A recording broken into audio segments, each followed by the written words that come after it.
Hi there. I'm Eric Weiss, and this is another episode of Ask a Chief Product Officer. Again, as a consultant and as I'm engaged out there in the community, I see a lot of patterns and a lot of questions that keep coming up over and over again, and I'm going to try to answer it as succinctly as possible. So the question I want to tackle today, which I see a lot, is how do I deal with customers that churn, right? Or how do I deal with churn, or how do I understand why customers churn even? This is obviously a real challenge in product development where your product becomes anemic, right? It's a lot of effort, costs a lot of money to acquire customers, and you want them to stick around. You want them to love your product. You want them to engage, and you want them to continue to pay you and tell their friends and all these things. But a lot of companies, deal with a churn problem. Okay, and so the first thing we got to do is to try to understand why. Okay, so we got to be able to get feedback from them. Although the challenge is that there's a bias in feedback in that the people who are going to go out of their way to give you feedback are the ones that either really love you or really hate you. Okay, but then there's always this big swath of people in the middle that are just meh, right? You never hear from them. They can't be bothered to give you that feedback. Those are the ones that kind of drift away, and that's where the majority of your churn kind of comes from, is people that they try it and then they just disappear. All right. So the first thing is you want to engage them as early as possible, while they're still interested, while you still kind of have them, to get some feedback.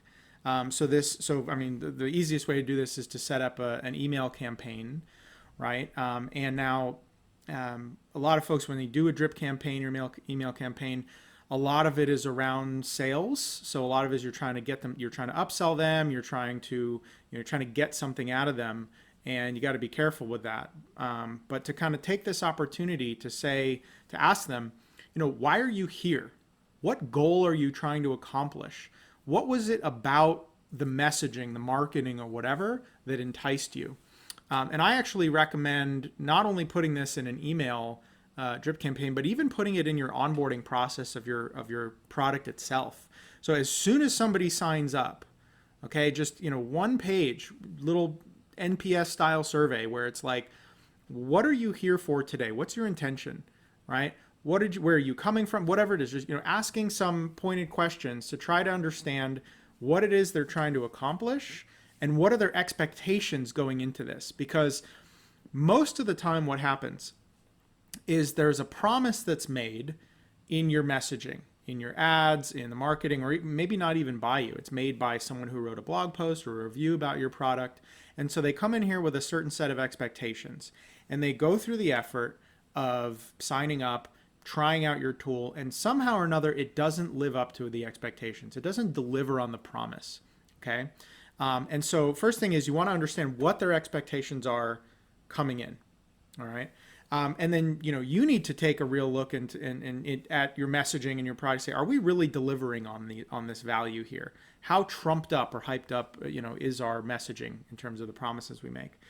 And then on the other end, once somebody has gone through kind of the core flow, the core features, where you believe that you've actually delivered on the promise, you want to ask them, hey, did that accomplish what you had set out to do? Did this live up to your expectations? And you want to get that feedback right away. So either as an in-app kind of a survey or as a follow-up email. So as soon as they get to the end of the flow, that sets a little flag or a trigger that fires off an email. Hey, congratulations, you accomplished this, critical flow. How did it go for you? Did it live up to your expectations? Or how can we improve? All right. So the first thing you got to do is get that feedback. Okay. Chances are, two things. One is that, you're simply not doing you're not doing what you said you were going to do. You're not living up to the promise. Or second is that, they're just, you just didn't do a great job, or you didn't hook them, or maybe they like a competitor better. They're just kind of evaluating. So in that case, you really just need to do, I would say, a better job of driving them towards the value that you provide and clearing away a lot of the nonsense, or just helping them kind of make that decision.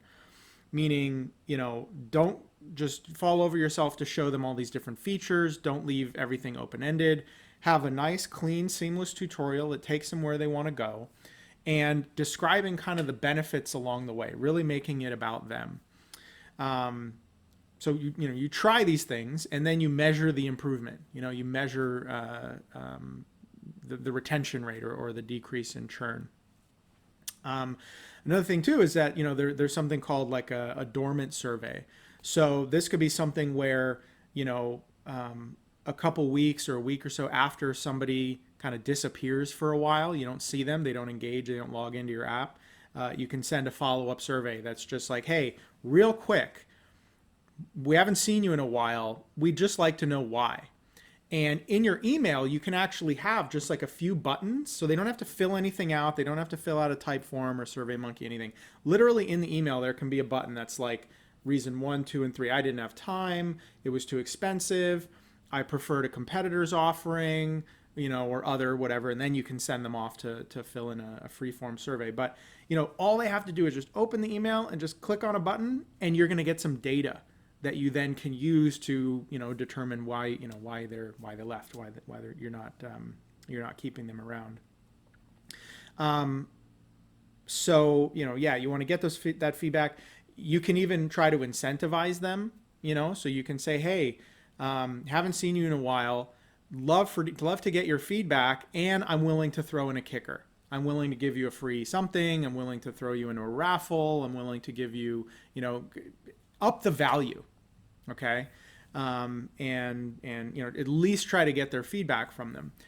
Another thing too, not so moving a little bit away from the feedback, is when somebody has gone dormant, and they're kind of getting ready, or they're at risk of churning, you can come back and you can give them some value. So a lot of cases, say for example, you put them on a free trial, and they use the product, and they don't upgrade. All right, their trial expires, you don't see them again. You can offer them a discount. Hey, 2 weeks after, hey, I noticed, your free trial ended, you didn't upgrade. I'm going to give you this one-time offer, this limited offer. I'm going to give you the subscription at a discount, right? Or just something. What little bit of value can you get to just get them back in again and continue to use your product? Some way of kind of incentivizing them, so having them, not letting them completely off the hook. The last thing is probably like you're just not delivering enough value to them. All right. So, you're charging too much, or you're just not giving them enough. So think about all of your offerings. Think about what you're giving them for free, either, in a free tier, or like, during the free trial, and think about what you're charging for. What's sort of behind the paywall? What are they paying for? And you want to make sure that what's behind the paywall is sufficiently valuable, right? Really stack on the value. Possibly you have to lower the price, right? These are different levers you can pull. The other thing too is you got to make sure you're giving them enough for free to keep them engaged, right? So maybe your challenge is that your sales cycle isn't long enough. You haven't given them enough time to explore and to use and engage with your platform before they're willing to invest, okay? And so these are all these kind of different levers you can do, right? So what are all the reasons why people might leave your application? They haven't been, proven the value, they haven't had enough time to trust it, or be willing to upgrade. They don't see enough value on the other side of that upgrade, to be willing to, upgrade, or willing to pay you, purchase your product, and so on. And so those are really kind of, I think, the key drivers that affect retention and churn. So engaging with them, gathering their feedback, looking at your value proposition both during the trial and after the upgrade, and make sure that, again, you're giving them really good value for their money. Another thing too is thinking about tiers, right? So you might have like bronze, silver, gold, standard, right? So there might be people that says, yeah, like I like your tool, but I don't really want to pay this much because I don't want all these features. Okay, so make sure you have some kind of tiered pricing model as well, or some way of allowing you to upsell to higher level users. So, I mean, a lot of folks do this. I'm sure you're familiar with it. But the idea is that if you can just get people to just stay within your platform,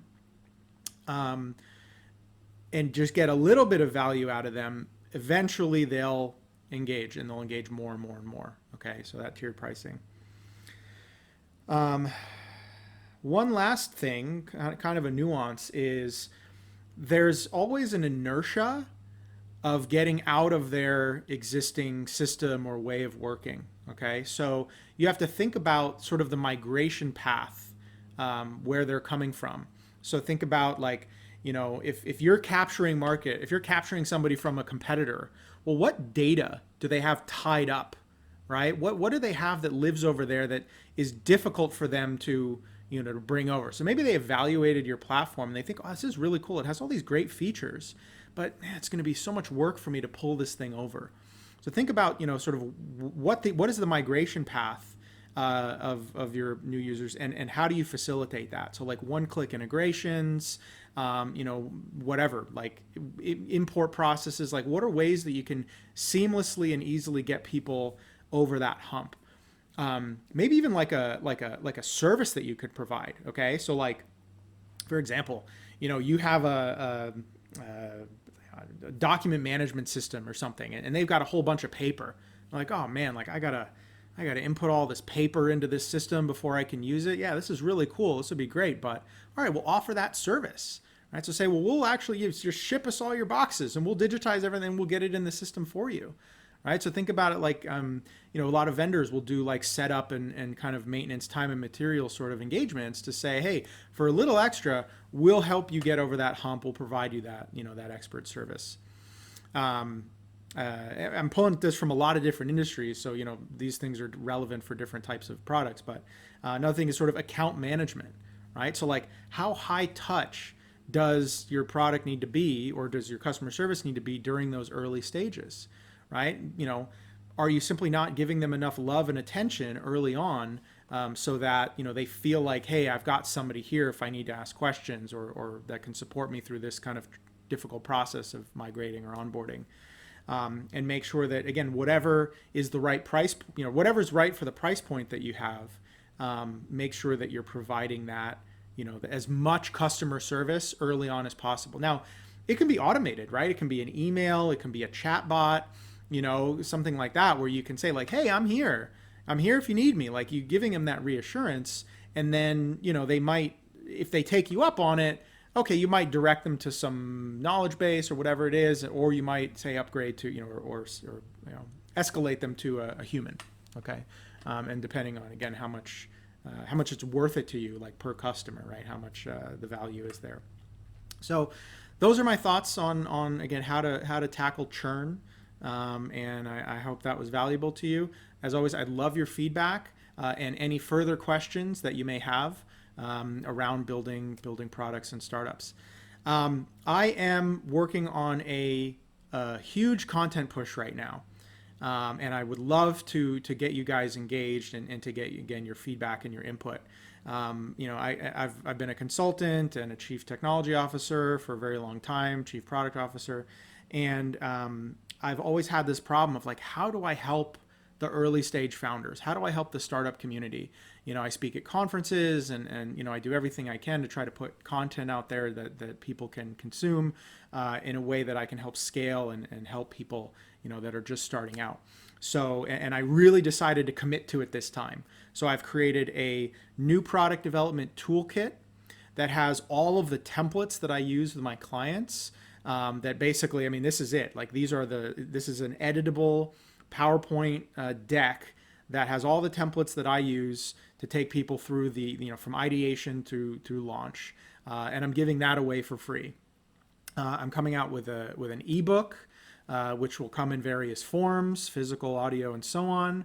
And then I'm putting together an online course. And this is my baby right here. I've put an enormous amount of time and effort into this course, and I really hope it's going to be valuable to you guys. I'm going to cover the entire process of product development targeting the early stage founders, the new entrepreneurs, the seed stage, angel stage, and on the early CEOs, targeting everything around product development, user-centered design, agile product management, and so on. I have expert interviews, exercises, worksheets. I'm putting like everything I have into this because I really want to make this valuable for you guys, and I want to be able to help as many of you as possible. So I'm going to paste a link in the description to that toolkit. And if you sign up and whatever, I'll let you know when all of these new pieces are going to be released. They're going to be within the next few weeks. I'm like committed to getting all this stuff done, within a month. And so very, very shortly, I'll have a ton of great content out for you guys. And as always, I want your feedback, your input. Tell me what you want. Tell me what you want me to cover, the challenges you have once I have it out there and you engage with it. Give me your feedback, how to make it better, and let's do this the agile way. So thanks very much and have a great day.